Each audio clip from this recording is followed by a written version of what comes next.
Bueno, ahora vamos a pasar a otro tema que es probablemente el más frecuente, por supuesto, en patología neurológica y muy importante a nivel de las preguntas del MIR. Para empezar, hablaremos de la vascularización cerebral. El cerebro tiene dos sistemas vasculares anteriores y dos posteriores, es decir, el sistema carotídeo, que va por cada lado, ¿vale? Sale pues, a nivel del arco aórtico, ¿vale? Sube las dos carótidas, una carótida común por cada lado, y a nivel de más o menos la altura de C4 se bifurca la carótida externa, que va a irrigar la musculatura de la cara, y la carótida interna, que va a penetrar dentro del cráneo, del orificio carotídeo, el sifón carotídeo, y nos va a dar, al fin y al cabo, la arteria oftálmica, nos va a dar la arteria cerebral anterior y la arteria cerebral media. Sistema posterior, tenemos las arterias vertebrales. Las arterias vertebrales van a penetrar, ¿vale? En el cráneo, van a ir por los, previo a entrar dentro del cráneo, van a ir por los orificios transversos, van a entrar en el cráneo y se nos van a fusionar dando lugar a la arteria basilar, ¿vale? La arteria basilar, que es una arteria troncoencefálica, ¿vale? Que nos va a irrigar todo el troncoencéfalo con arterias paramedianas cortas, arterias paramedianas largas. Van a salir de todo este sistema posterior las arterias cerebrosas posterior-inferiores, las anteriores superiores, anterior-inferiores, que van a ir al cerebro. Y posteriormente, en la zona superior de la arteria basilar va a dar lugar a las arterias cerebrales posteriores.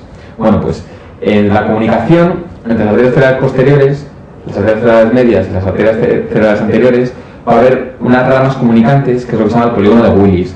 El polígono que tiene la misión de permitir que, aunque exista una oclusión a nivel proximal, en algunas arterias pueda haber aflujos de sangre de un sistema al otro sistema para evitar males mayores. De hecho, hay pacientes que pueden tener obstruida una carótida, pero a través de la contralateral y las dos vertebrales se puede irrigar perfectamente el cerebro completo.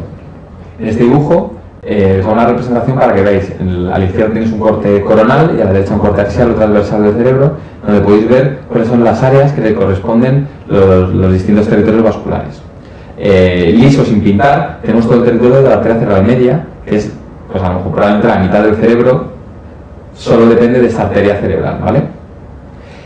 A nivel rayado de la parte superior y medial, podéis ver la parte correspondiente a la arteria cerebral anterior, ¿vale? Que correspondería con el área de la pierna. Por eso, si imagináis el homúnculo motor, posteriormente lo enseñaré otra vez, podéis ver que una afectación de la arteria cerebral anterior va a provocar principalmente una afectación sensitiva y motora de la pierna contralateral. Sin embargo, una afectación de la arteria cerebral media va a provocar sobre todo una afectación facio-braquial contralaterales, ¿de acuerdo? Y a nivel de la arteria cerebral posterior veremos, como veis en el esquema, un dibujo que corresponde a la zona basal del lóbulo temporal y a la zona talámica, ¿vale? Lo que sería el tálamo. El lóbulo occipital corresponde a la arteria cerebral posterior, lo que correspondería a toda la zona lisa, incluido los ganglios basales, correspondería a la arteria cerebral media, y lo que correspondería a la región, como veis ahí, pintado, rayado en líneas paralelas, sería de la arteria cerebral anterior con la cabeza del núcleo caudado. El homúnculo, como podéis ver aquí, os va a representar a la izquierda el sensitivo, a la derecha el motor. Podéis ver que la mayor parte de la corteza cerebral corresponde a la cara y a la mano, que correspondería con la arteria cerebral media. Por eso, repito, las afectaciones de la arteria cerebral media provocan principalmente una pérdida de fuerza y sensibilidad contralaterales de cara y mano, es decir, facio-braquiales. La afectación de la arteria cerebral anterior va a producir sobre todo una afectación de la pierna contralateral.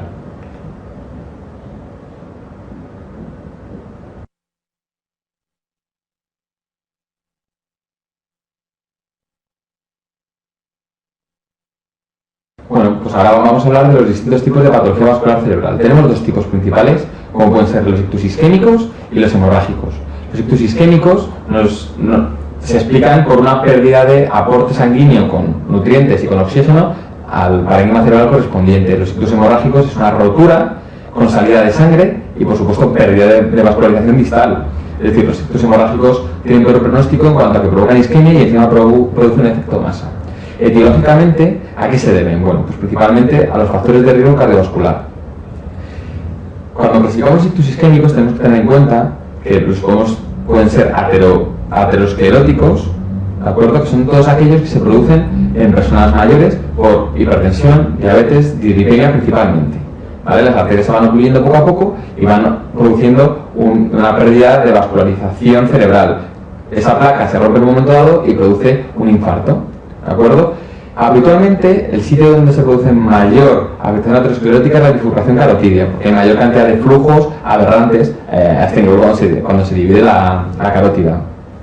Otra entidad, otra etiología, ya no es el aterosclerótico, ya sería el hipohialinótico, es decir, son pacientes que son hipertensos, una hipertensión regularmente controlada, entonces las arterias pequeñas sufren mucho, entonces al sufrir mucho acaban produciendo una obstrucción a largo plazo que provoca los ictus lacunares, es decir, los ictus lacunares que luego veremos, la diferencia con los ateroscleróticos, que son corticales, son ictus profundos, ¿vale? Son ictus profundos, suelen ser putaminales, talámicos, ganglios basales, en contra de los ateroscleróticos, que suelen tener forma triangular, como los infartos isquémicos de corazón, triangular que afectan a la corteza, los lacunares nunca afectan a la corteza. Más tipos de ictus, más etiologías serían los cardioembólicos, ¿vale? Un problema cardíaco puede ser una FA, causa más frecuente, no está tipogrado del paciente, una FA no conocida, entonces de repente dentro de esas turbulencias por esas contracciones anómalas auriculares se produce una suelta de un émbolo y una obstrucción distal, ¿de acuerdo? También puede encontrar un paciente con otro tipo de patología cardíaca, por ejemplo un infarto transmural, un infarto Q que tiene un área discinética cardíaca, entonces no produce una correcta contractilidad. Eso provoca un remanso de sangre y una formación muy frecuente de trombos que se pueden soltar en un momento dado a la cola y entonces produce un ictus distal por cardioembolismo con transformación hemorrágica, que ya digo que los ictus cardioembólicos suelen tener más transformación hemorrágica por la brusquedad. Luego tenemos otro tipo de ictus que hablamos de causa inhabitual, como pueden ser pacientes, pues por ejemplo en un shock hemodinámico, si además tienes unas arterias que no están del todo bien, pues por esa hipoperfusión puedes tener un infarto de torre frontera, como comenté en la sección de la médula, ¿vale? De torre fronteras.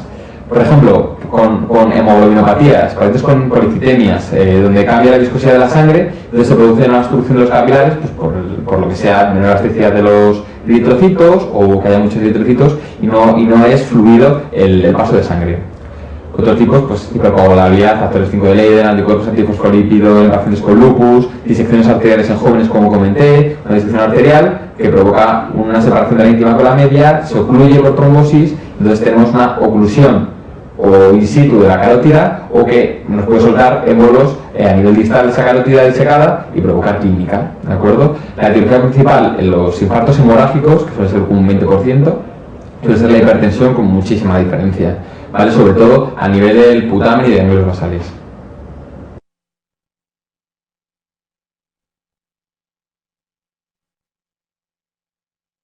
Dentro del cajón de ictus isquémico, la digo más frecuente, lo que vamos a tener que diferenciar es entre el ictus establecido y una IT. Una IT se define como toda aquella focalidad neurológica habitualmente menor a 15 minutos, pero es menor a una hora, que no deja secuela ni clínica ni radiológica, ¿vale? Hay que saber diferenciar de otras entidades, como migrañas con aura, crisis, ¿vale? Eso sería una IT. Se entiende que es como una falta de flujo que es reversible, es decir, el propio flujo que no llegaba, por cualquier motivo, el cuerpo ha fibrinolizado ese trombito que hubiera y ya se ha regenerado la clínica normal del paciente. El ictus establecido, que es cuando el paciente mantiene la clínica, a veces que la mantiene pero no se ve el infarto, pero existe, y veces que mantiene la clínica y se ve el infarto, ¿vale? Ya es porque si se ha conseguido revascularizar el vaso ha sido ya tarde, o que no se ha conseguido revascularizar y ha hecho ese infarto, ¿de acuerdo? Entonces, de esta manera tenemos los distintos síndromes lacunares. Por ejemplo, pacientes donde el problema es carotidio, ¿vale? Un síndrome carotidio, tenemos un infarto que se puede producir tanto en la arteria cerebral anterior como en la arteria cerebral media, que como hemos comentado salen del sistema vascular anterior, que es el carotidio.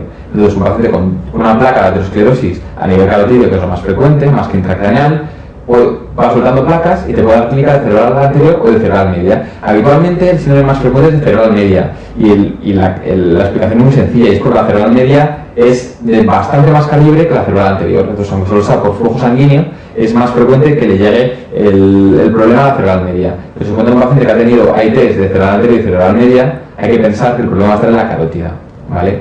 Aparte tenemos los cuadros de amaurosis fugax, ¿vale? Pacientes que te cuentan, sobre todo jóvenes, cuadros de amaurosis fugax, pérdida de visión monocular del ojo derecho, hay que pensar que el problema va a estar en esa carótida, ¿de acuerdo? Entonces, si aparte te cuenta el paciente carotidinia, ves que tiene una ptosis palpebral, ves que tiene una pupila amiótica, ¿vale? Cuando hay luz, la contraria está bien, Podemos tener un síndrome de Horner secundario a una disección carotídea, ¿vale? Ese es el caso que hay que pensar, ¿de acuerdo? Posteriormente vamos a hablar del síndrome de la arteria cerebral anterior, ¿de acuerdo? La arteria cerebral anterior irriga sobre todo las porciones sensitivas y motoras de la pierna contralaterales. La cosa suele ser cardioembólica habitualmente, ¿vale? Y entonces son pacientes que te cuentan que de forma brusca no notan la pierna derecha, por ejemplo, que les pesa mucho, les tienen piramidalismo, Ivaminski en esa pierna y tienen hipersensibilidad en la pierna. Cuando se hace el escáner puede o no ver, habitualmente sí, que tiene la zona correspondiente a la arteria cerebral media del hemisferio contralateral que la tiene infartada. El caso de la arteria cerebral media es el más frecuente, ya digo que es por volumen de sangre. Lo que se produce sobre todo es una pérdida de sensibilidad y de fuerza contralaterales facio-braquiales, no crurales como en el caso de la arteria cerebral anterior, sino facio-braquiales contralaterales. Y además tiene más clínica añadida, por ejemplo, si es del hemisferio izquierdo, que es el dominante, tenemos una afasia motora si no puedes evocar lenguaje, sensitiva si no puedes comprender el lenguaje. Y aparte, si os acordáis del tema de vías visuales, podemos tener una afectación también de las vías visuales, efectivamente. Entonces tenemos hemianopsias contralaterales. Tenemos un paciente con disfasia o afasia por hemisferio izquierdo, más alteraciones facio-braquiales, motoras y sensitivas, más una hemianopsia contralateral, que es lo que se produce, ¿vale? Por la afectación de las radiaciones ópticas, tanto parietales como temporales.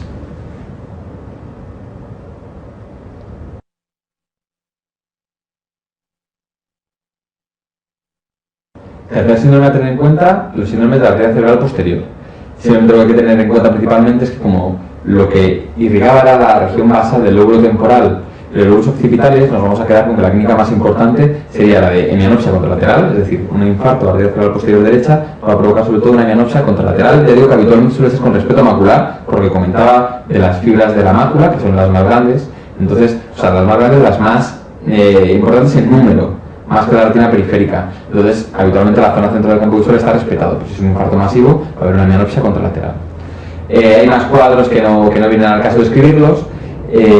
Solo cuando se produce esta afectación de la cerebral posterior vamos a tener la hemianopsia. Sin embargo, si lo que tenemos es más una afectación del sistema vertebrovascular, que os he comentado, las dos vertebrales se juntaban para formar la basilar, van por la zona anterior del troncoencéfalo, y a nivel del mesencéfalo se dividen las cerebrales posteriores. Bueno, pues cuando igual es un síndrome cerebral posterior aislado por solo oclusión de la cerebral posterior, tenemos una oclusión de la vertebral, de la vertebral o de la basilar, lo que vamos a tener es, aparte de ese infarto del lóbulo occipital por la arteria cerebral posterior, que no le vaya a dar sangre, vamos a tener un infarto troncoencefálico y vamos a tener los denominados síndromes troncoencefálicos que hablamos al principio, es decir, una afectación cruzada con pares craneales del lado de la lesión, con la altura de la lesión y del cuerpo contralateral. Y aparte la hemianopsia si tiene afectación del hemisferio occipital.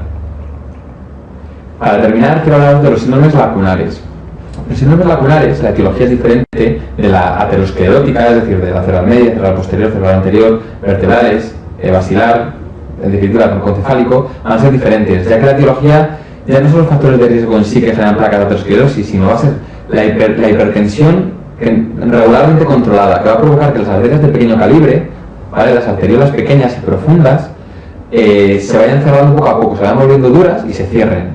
Entonces van a hacer infartos profundos, pequeñitos. Habitualmente suele estar la cápsula, en el brazo posterior de la cápsula interna, pero pueden estar por todas partes, en los tálamos, puede estar en los basales, en el putamen.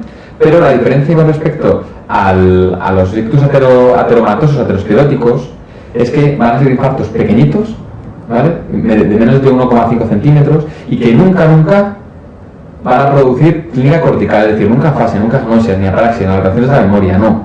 Eso no lo van a provocar, ¿vale? A largo plazo, si tienes muchísimos infartos lacunares, que se llama un estado criboso lacunar, puede provocar eso, pero porque te quedas sin cerebro, pero a priori, un infarto de lacunar solo va a provocar alteraciones motoras, sensitivas o cerebelosas en un principio.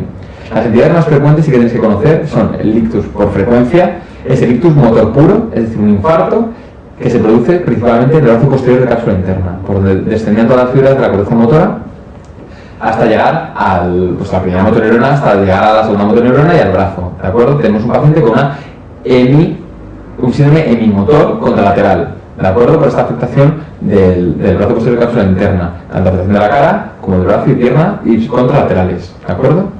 En el caso de los síndromes sensitivos puros, son afectaciones, si nos acordamos, ¿Dónde se encuentra lo sensitivo que no sea en la corteza? Pues en el tálamo. Un infarto del núcleo ventral posterolateral del tálamo nos va a producir una hemihipoestesia contralaterales. ¿Vale? Luego veréis en el manual que hay otros síndromes, sensitivo motor, cuando se afecta tanto el brazo posterior de cápsula interna como el tálamo, como otros que son el disartria hermanotópica, ataxia hemiparesia, que eso lo explicaremos en segunda vuelta. Bueno, pues ¿cuál sería el estudio de urgencias de un paciente que viene con una focalidad neurológica o una presumible focalidad neurológica? Pues como os pongo ahí, lo primero no es el TAC craneal, lo he marcado pero no es cierto. Lo primero que habría que hacer con este paciente es historiarle, porque, como dije al principio, es imprescindible saber diferenciar si esa pérdida de fuerza o sensibilidad o disartria viene por otras causas. Causas de disartria, muchísimas, incluso consumo de fármacos. Paciente que ha tomado benzodiazepinas y habla disártrico, se ha equivocado y ha tomado el doble de dosis, por ejemplo. Paciente que se duele la pierna, bueno, pues puede ser cualquier cosa, pero no un ictus. Entonces, si empezamos a pensar en un TAC craneal, podemos empezar ya a orientar un mal diagnóstico y tener un paciente con una patología banal al cual le vamos a querer fibrinolizar y hospitalizar, ¿de acuerdo? Entonces, lo primero es historiar al paciente y lo segundo, explorarle. Cuando ya le tenemos explorado, solicitamos un TAC craneal, ¿vale? El TAC craneal intentaremos buscar el infarto.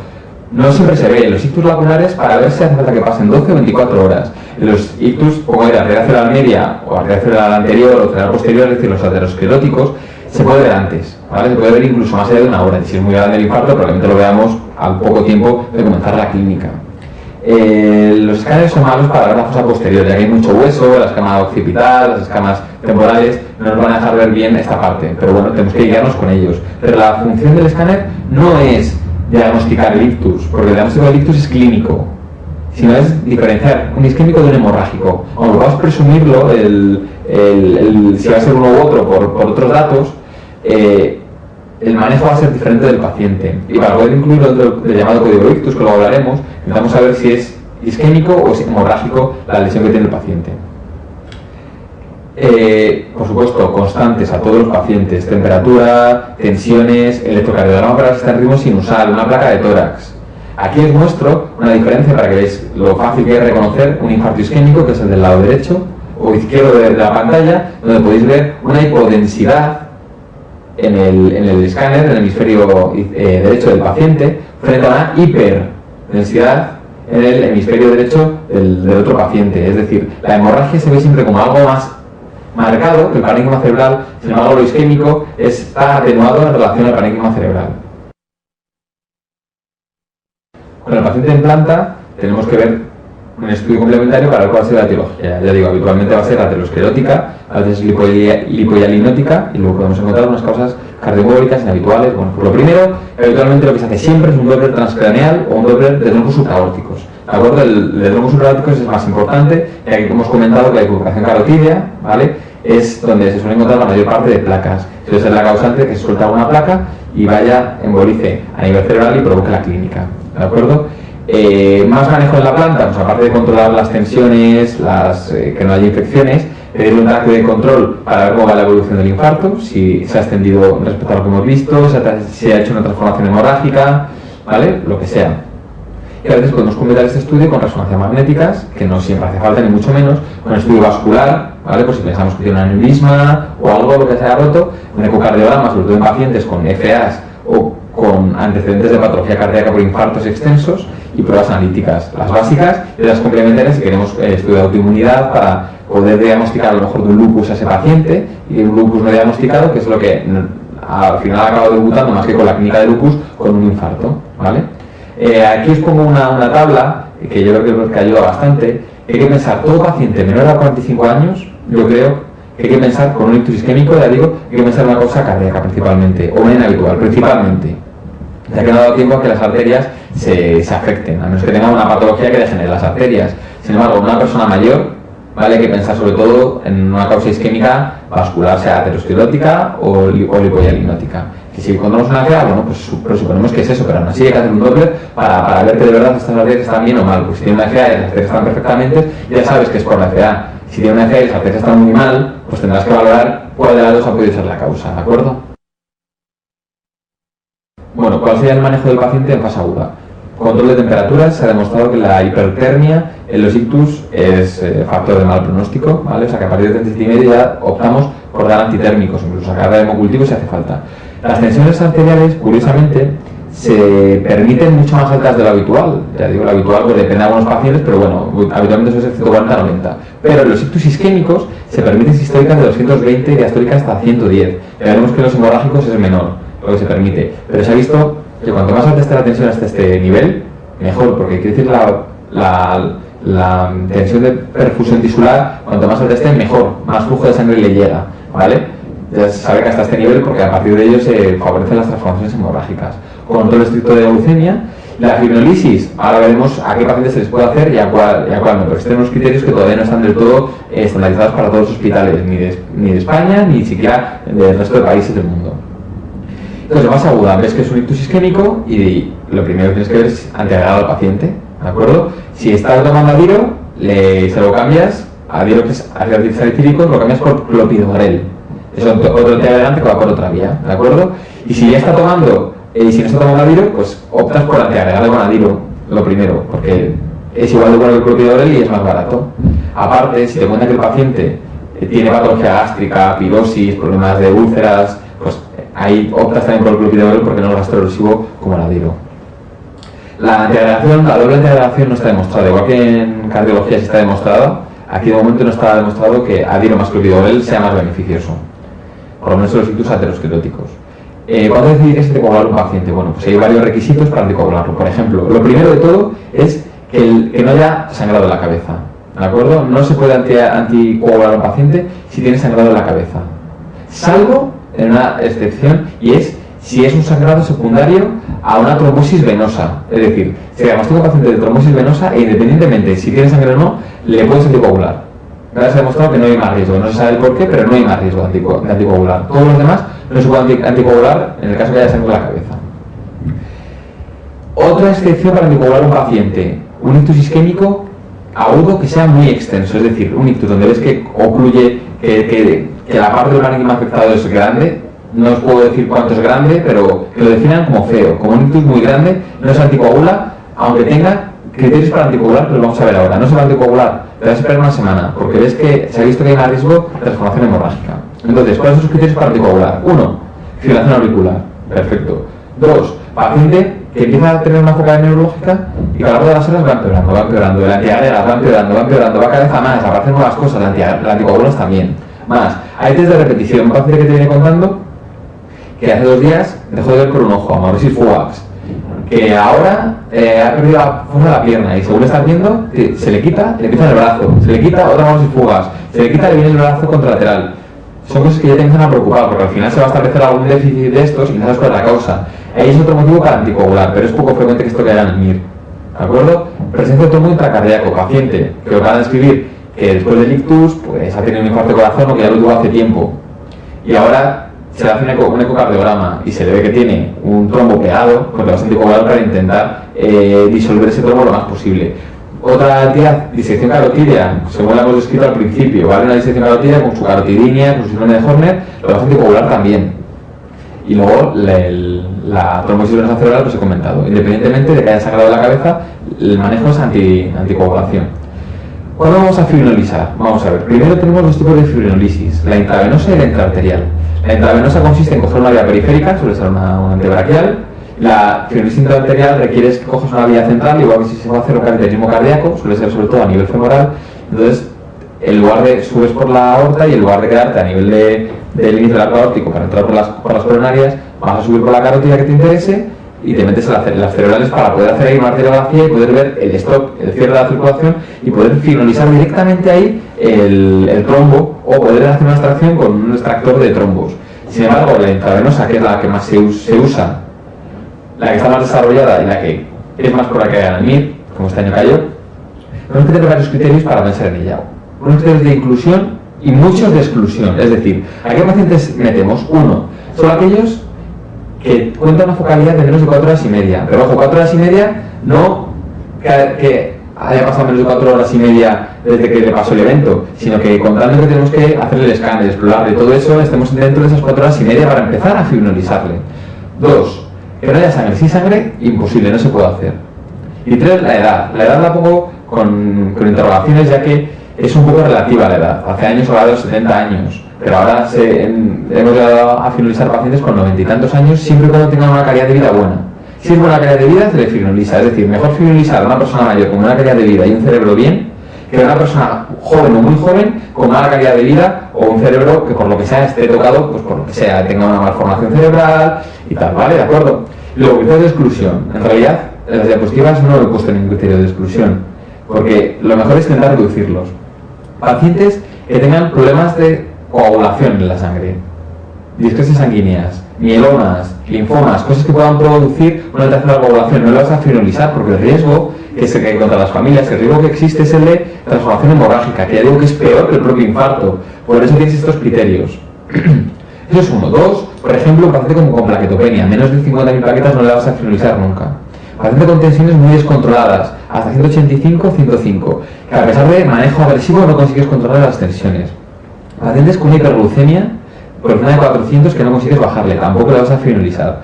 Pacientes con antecedentes de hemorragia intracraneal, no. Con tumores intracraneales, no. Pacientes con una corta esperanza de vida, tampoco le vas a finolizar porque no le va a dar nada añadido a su situación de vida, ¿de acuerdo? Pacientes con cirugías recientes de menos de 3 meses que estén entre cuello y pelvis, es decir, aquellas que si sangra por algún punto de estructura no se pueda comprimir, tampoco lo vamos a finolizar. Sin embargo, si tiene alguna cirugía hecha en extremidades que puedes comprimir si sangrase, no hay ningún problema, ¿vale? Mucho cuidado si se ha hecho una punción lumbar durante la semana previa, porque es un sitio no compresible o no comprimible y no puedes tapar si hace un hematoma epidural del paciente, ¿de acuerdo?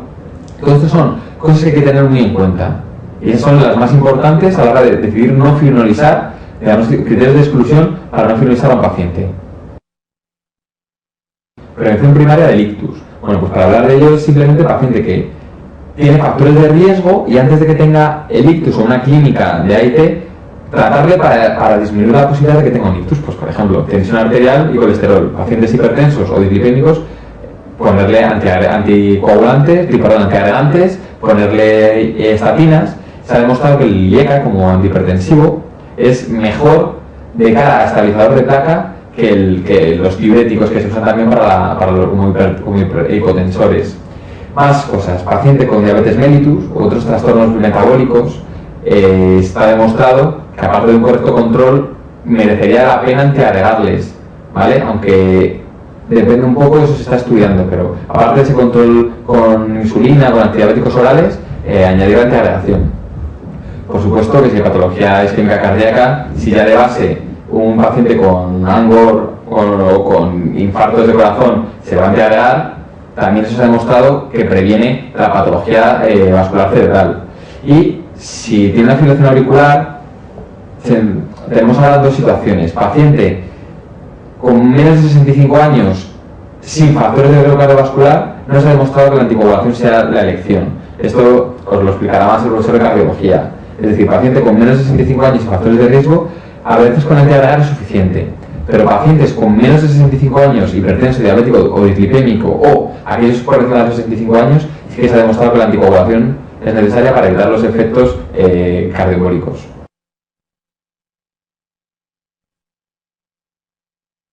Desde el punto de vista de la prevención secundaria, son pacientes que ya han demostrado haber tenido un evento vascular cerebral, entonces podemos, como dije al principio, desde cambiar el alilo por clopidogrel, iniciar directamente con clopidogrel si tiene patología de estómago, o bueno, se pueden usar otras opciones como la anticlopidina como antiagregante, ¿vale? En pacientes, lo único que puede producir diarrea o una neutropenia en algunos pacientes, pero solo con quitarlo será suficiente para revertir los síntomas. La endarterectomía carotídea, ¿vale? O extracción o colocación de una prótesis endovascular, pues se realiza en aquellos pacientes que cumplen unos criterios. Ya digo que en todo paciente con un ictus habitualmente se le suele hacer un Doppler de trombos supraópticos para estudiar la carótida interna, que es la que más te importa, la que probablemente más se afecte. Entonces tenemos unas mediciones de grosores del lumen vascular para poder tener decisiones. Por ejemplo, todo paciente con un accidente vascular y con una estenosis de menos del 50%, antiagregación siempre, ¿vale? Como hemos dicho al principio. Si estamos entre un 50 y un 70%, tenemos que decidir qué hacer con el paciente. Si solo antiagregar o decidir hacer endarterectomía o poner una prótesis endovascular, por ejemplo, para dilatar esa estenosis. Digo que depende porque depende un poco de la edad del paciente, depende a veces que si te dicen un 50% le puedas volver a valorar al paciente dentro de 6 meses, un año para ver cómo va, porque si decides esperar, que no está mal la opción, le ves al año y si sigue exactamente igual, pues le sigues viendo año a año, sin decidir hacer nada porque hay intervenciones que pueden tener más efectos secundarios, ¿de acuerdo? Entonces, decimos un 70% decidimos de forma individualizada con la edad del paciente y cómo nos lo describan.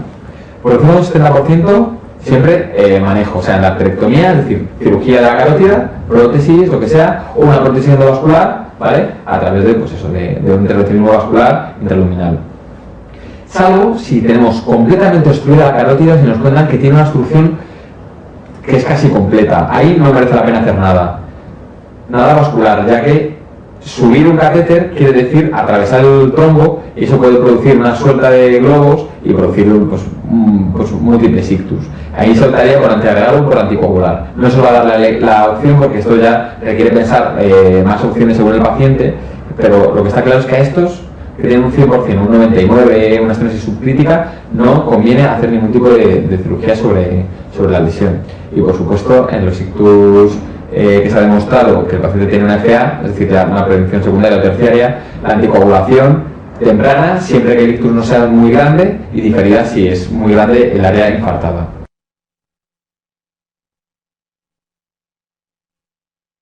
Bueno, vamos a hablar ahora de la segunda parte de los ictus, que son los ictus hemorrágicos, son los menos frecuentes y los que tienen mayor morbimortalidad probablemente, de cara a las secuelas y el fenómeno de hipertensión intracraneal que provocan. Vamos a hablar de las hemorragias intraparenquimatosas y luego de malformaciones vasculares que provocan pues, la rotura y la salida de sangre dentro de la cabeza. Entonces vamos a ver, primero las hemorragias intraparenquimatosas, la etiología más frecuente, la más frecuente con diferencia es la hipertensión arterial mal controlada. ¿Vale? La mal controlada, pacientes que han tenido urgencias varias veces con tensiones o con emergencias hipertensivas, ya los vasos están dañados, no tienen un buen control cerebral de la tensión y cuando sube la tensión el cerebro no es capaz de regular y se produce una rotura. Habitualmente, ya diremos después, que suelen ser sobre todo de profundas estas hemorragias, en contra de otras que suelen ser más superficiales. Clínicamente, ¿cómo cursan? Pues con un síndrome de hipertensión intracraneal, con cefalea, disminución del nivel de conciencia, náuseas y luego la hemiparesia que le corresponde con alteraciones sensitivas según qué zona está dañando del cerebro. Tipo de hemorragias intraparenquimatosas, la hipertensiva la más frecuente y luego tenemos otras. La angiopatía amiloide, o también llamada congófila, que es debida a, con el paso del tiempo, se produce un material beta-amiloide de la pared de los vasos. Vasos que suelen ser los vasos pequeños, más superficiales y que al romperse provocan hemorragias lobales o superficiales. Malformaciones vasculares, otra entidad. Transformaciones hemorrágicas del ictus isquémico, como comenté. Los ictus isquémicos, si no se manejan bien, se puede tener de romper el vaso y producir, aparte de ese infarto isquémico, un hemorrágico que además acaba produciendo un efecto de masa. Y luego pues, se ve pues, efectivamente pacientes con tumores o con anticoagulantes orales que se producen roturas espontáneas de vasos o rotura del tumor que acaba produciendo un sangrado de los vasos. Hablando de las distintas entidades, sobre todo el diagnóstico diferencial de las dos primeras son las que más me interesan. La hipertensiva son ictus, sobre todo hemorrágicos profundos de putamen principalmente y luego del tálamo, del cerebelo y de la protuberancia, en ese orden, pero principalmente del putamen. Son unos ictus profundos que aparte de toda la focalidad provocan un efecto de masa. Si tenemos en cuenta ese que es el más frecuente con el siguiente más frecuente que he comentado, que es la angiopatía congófila o amiloide, son infartos hemorrágicos subcorticales, es decir, ya no afectan más a la corteza cerebral o justo a la unión córtico subcortical, no son profundos como los hipertensivos. Y es típica la recurrencia, es decir, un paciente que tiene un infarto llamado amiloide, a los 3 meses, 6 meses, 9, 12, año y medio, puede tener otro perfectamente con mayor frecuencia que la recurrencia en los hipertensivos. Aquí en el esquema os pongo una imagen para que veáis la diferencia. A la izquierda tenéis un infarto hipertensivo, ¿vale? Principalmente está de nervios basales y cápsula interna, brazo posterior, frente al derecho, que suele ser que es más de angiopatía amiloide y que es más subcortical, ¿vale? De hecho, en el caso derecho veis que hay un desplazamiento de línea media, sin embargo en el izquierdo no hay desplazamiento de línea media, pero sí una repercusión sobre los objetivos laterales, pero sin desplazamiento de línea media, que sería otro factor de mal pronóstico. Otro efecto sería la malformación vascular, sea neurismática o por malformaciones arteriovenosas. Son las clínicas sobre todo en pacientes de menos de 40 años habitualmente, ya que las patologías vasculares por malformaciones dan clínica antes que aquellas que son por degeneración de los vasos, que suelen ser más de gente mayor. Los tumorales es otra causa de sangrados intracraneales, principalmente los de melanoma y los que dependen del pulmón. Y luego, bueno, pues ya como comentaba antes, las malformaciones hemorrágicas, anticoagulantes orales y drogas son otras de las etiologías frecuentes, menos frecuentes, de los ictus hemorrágicos. ¿Cómo vamos a manejar una hemorragia hipertensiva, una hemorragia intraparenquimatosa? Pues lo primero, como comenté, las tensiones. Las tensiones, se permiten las tensiones de 185, 105 o 100 de diastólica, ¿vale? Hasta ahí se ve que el desangrado no aumenta y que merece más la pena ese aumento de presión de perfusión tisular a mantener una tensión baja y que no se vascularice bien, se irrigue bien la parte en penumbra del cerebro que es salvable. Evitar la hipertermia, 37,5, evitar la hiperglucemia, porque eso favorece los resangrados. Y si hay datos de hipertensión intracraneal, pues hacer cirugías descompresivas, en el caso que haga falta, hablando con los neurocirujanos para permitir aliviar un poco la presión dentro del cerebro y para poder evacuar la desangrado, la hemorragia, y luego añadir un manitol como diurético osmótico que sirve para bajar el líquido, el fluido, tanto el líquido cefalorraquídeo como el líquido que hay intraparenquimatoso, para bajar el volumen cerebral y permitir que haya mayor capacidad.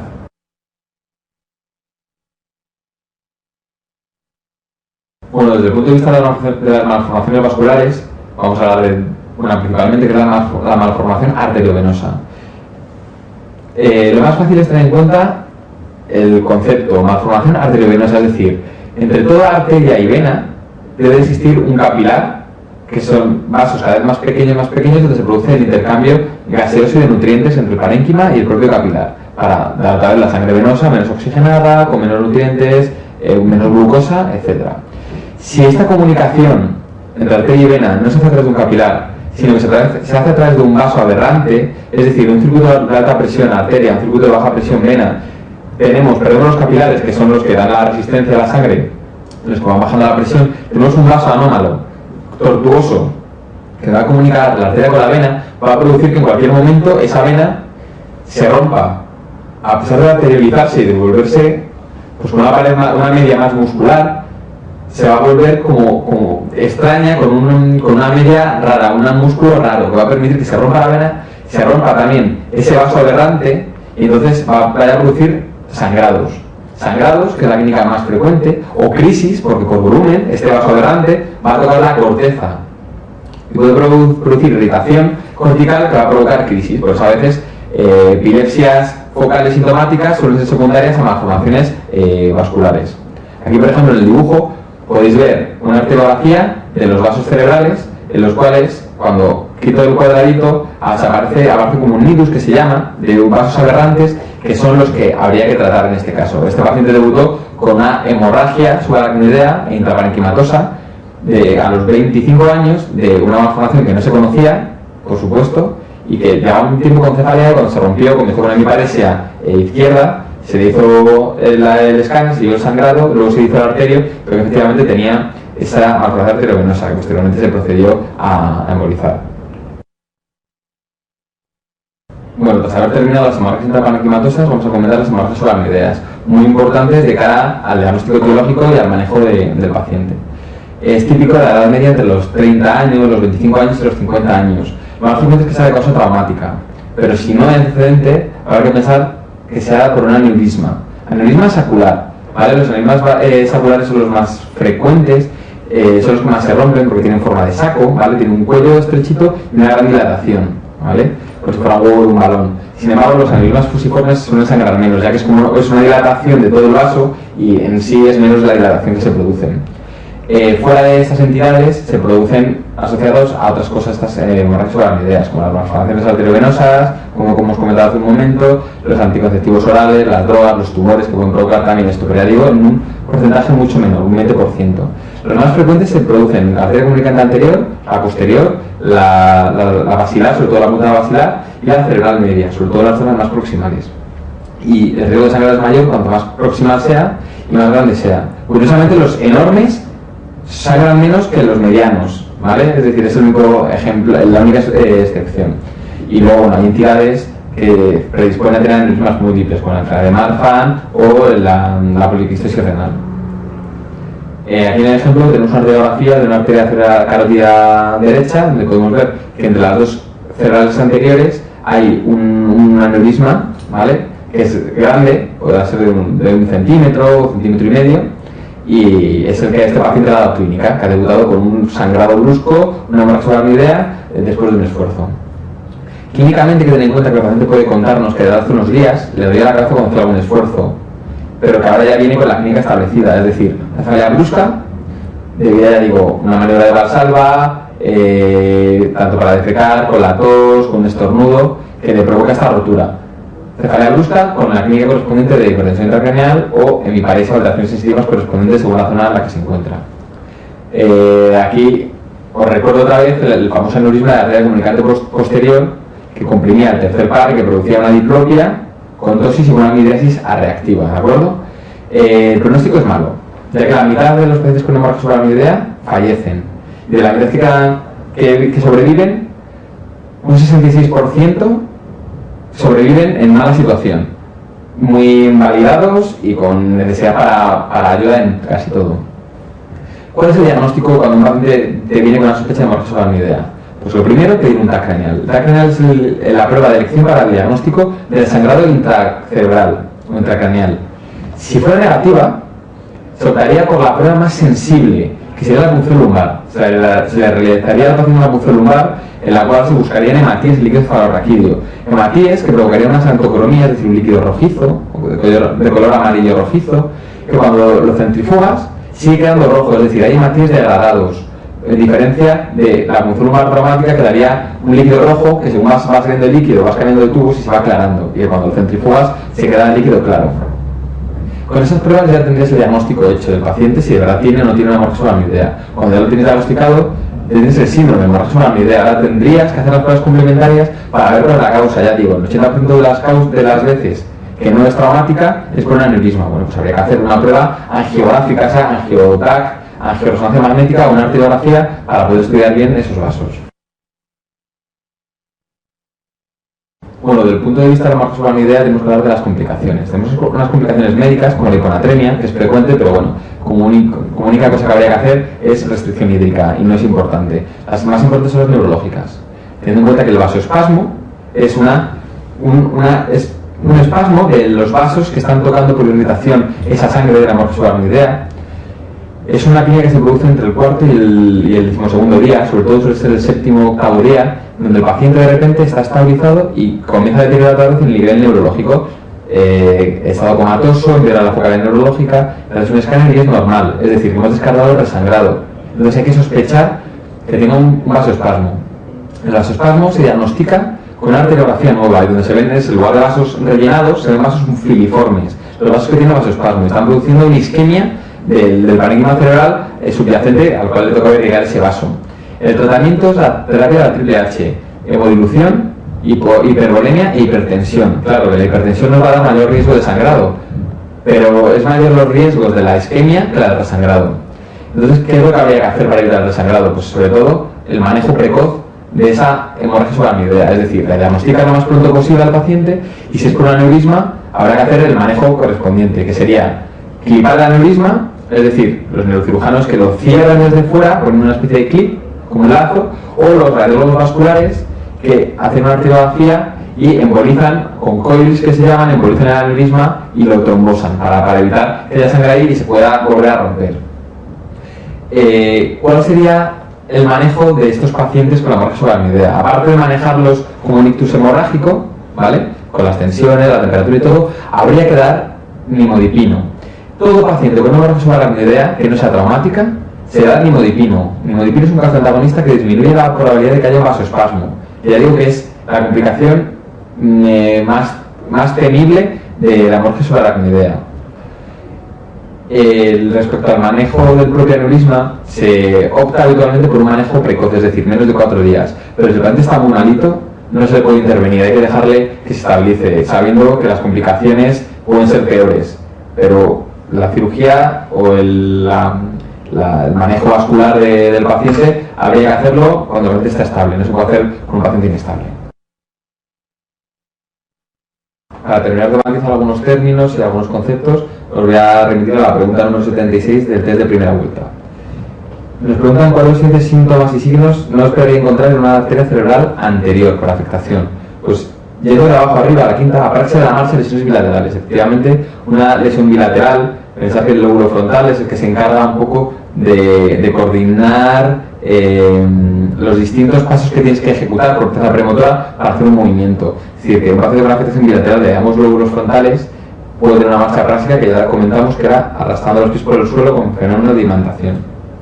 La cuarta ni parece contralateral del predominio crural, efectivamente. La arteria cerebral anterior tocaba la parte del lóbulo frontal encargado de la pierna.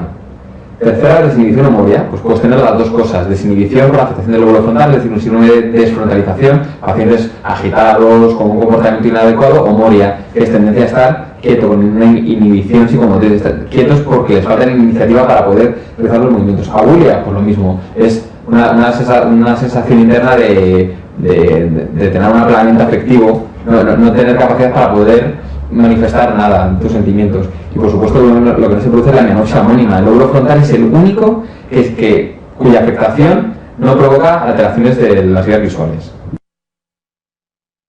Respecto a la pregunta 71 del test de primera vuelta, comentaros que nos hacen un inciso para ver cuál es la importancia del escáner en la patología cerebrovascular aguda. Y nos comentan cuál es la falsa. Vamos a comentar las verdaderas. Permite detectar algunos infartos lacunares, ¿cierto? Algunos los puede detectar, otros nunca los va a detectar. Algunos tienes que esperar un tiempo para poder verlos. La segunda, esa es la falsa. Dice, un TAC craneal urgente normal puede aparecer en fases muy precoces de las hemorragias intraparenquimatosas. Una hemorragia se ve siempre, ¿vale? Se ve siempre, siempre. Sí, que yo os he comentado antes que las hemorragias subaracnoideas pueden no verse, pero las intraparenquimatosas siempre se van a ver, ¿vale? Porque es el diagnóstico de elección para ver la sangre. Pensad que no es lo mismo un sangrado intraparenquimatoso que un sangrado en un líquido, ¿vale? Que se puede diluir más. Esa es la falsa. Tercera, algunos infartos lacunares pueden no ser visibles. Bien, es lo mismo que la primera. La cuarta, en fase aguda, la isquemia cerebral puede no ser visible, cierto. Los lacunares pueden no verla. De hecho, yo he comentado que el escáner no sirve para diagnosticar el ictus, sirve para diferenciar entre sangre y no sangre. Pues cuanto más temprano hagas el escáner, es menos probable que lo veas. En un infarto lacunar pueden pasar días y en un aterotrombótico horas. Y el 5, varias hipotensas entre dos fronteras surgieron en un origen hemodinámico. Pues sí, efectivamente. Sí, os hemos comentado que un paciente con hipotensión tiene una zona del cerebro donde llega la cerebral media y la cerebral anterior. Hay hipotensión, pues esta zona es la zona que puede tener un infarto, que no hay mecanismo por oclusión de ningún vaso, sino simplemente que no le llega bien la sangre en esa zona. Y se ve como un infarto hemodinámico en una zona puntual del cerebro entre las dos arterias. Bueno, remito ahora a la pregunta 122 del test de primera vuelta, donde lo que nos describen es una paciente de 25 años con una hemorragia subaracnoidea, donde tenemos que pensar en las causas más frecuentes, aneurisma, entre otras, que se asocia a ptosis palpebral derecha con una midriasis ipsilateral. Es decir, nos están contando un aneurisma que ya tenemos que empezar a pensar que si se asocia a un tercer par craneal con pupila, eso es una afectación del tercer par craneal de lado derecho, que es el lado donde está la lesión, que sería la primera opción, aneurisma de la arteria comunicante posterior. Si nos vamos a la segunda opción, aneurisma de la arteria oftálmica, un aneurisma ahí no te va a producir una afectación de par craneal, ¿vale? Porque no están los pares craneales pegados a la arteria oftálmica. La tercera, malformación arteriovenosa en mesencéfalo. Bien, eso podría provocarnos la afectación del tercer par, porque estamos en mesencéfalo. Pero nos faltarían ahí más cosas. Nos faltaría la hemiparesia, que le correspondería a un síndrome mesencefálico. La cuarta, aneurisma de la arteria comunicante anterior. La arteria comunicante anterior no afecta al tercer par craneal, ya que el típico caso de afectación del tercer par craneal, la arteria comunicante posterior por estar pegada al lado. La fístula carótida cavernosa tampoco es la opción, ya que clínicamente cursa como una sensación de pulsatividad detrás del ojo con una inyección ciliar y una proptosis del ojo, pero la pupila en un principio tiene que estar bien y no va a presentar diplopia ni ptosis palpebral.